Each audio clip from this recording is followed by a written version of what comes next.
Son of God, share my mind.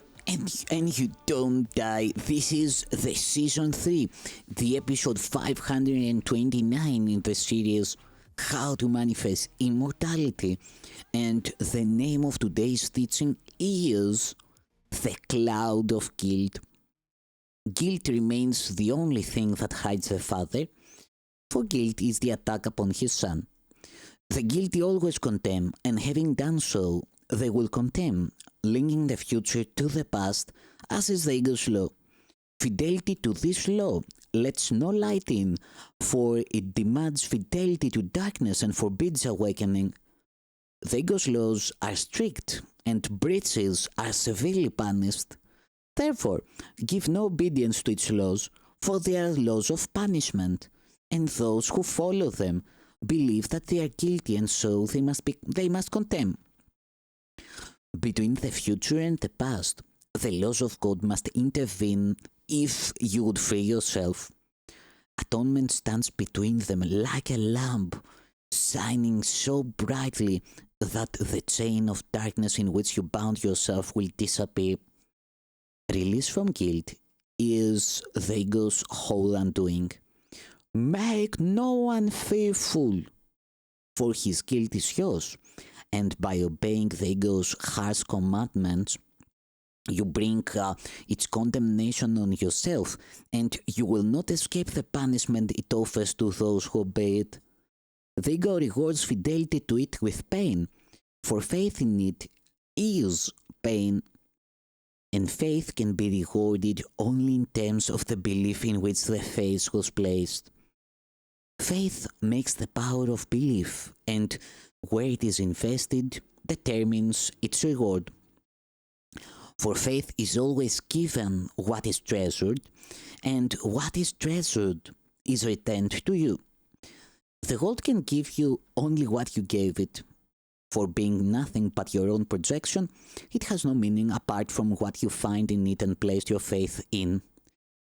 Be faithful unto darkness, and you will not say because your faith will be rewarded as you gave it.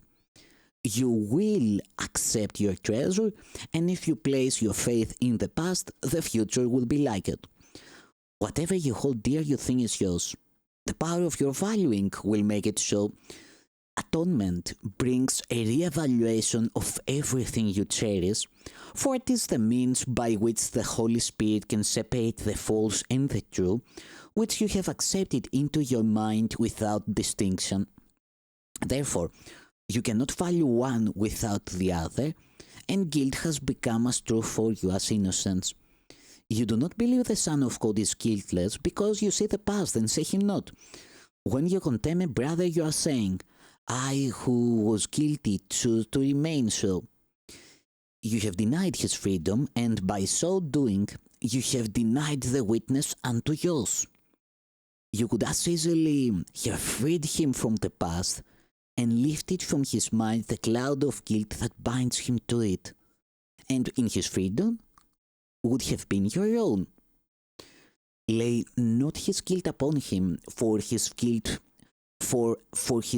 lies in his secret thought that he has done this unto you. Would you then teach him he is right in his delusion? The idea that the guiltless Son of God can attack himself and make himself guilty is insane. In any form, in anyone, believe this not. For sin and condemnation are the same, and the belief in one is faith in the other, calling for punishment instead of love.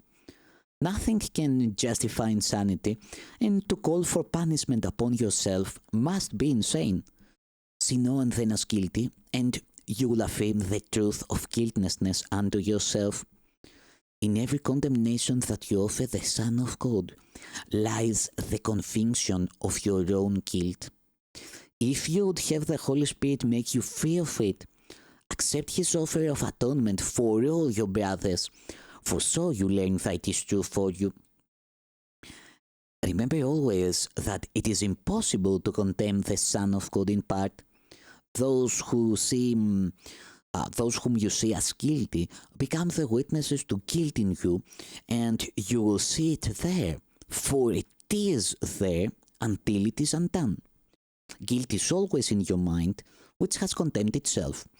Project it not, for while you do, it cannot be undone. With everyone whom you release from guilt, great is the joy in heaven, where the witnesses to your fatherhood rejoice. Guilt makes you blind, for while you see one spot of guilt within you, you will not see the light. And by projecting it, the world seems dark and shrouded in your guilt. You throw a dark veil over it and cannot see it because you cannot look within. You're afraid of what you would see there, but it is not there. The thing you fear is gone. If you would look within, you would see only the atonement shining in quiet and in peace upon the altar to your Father. Do not be afraid to look within. The God tells you all is black with guilt within you and bids you not to look.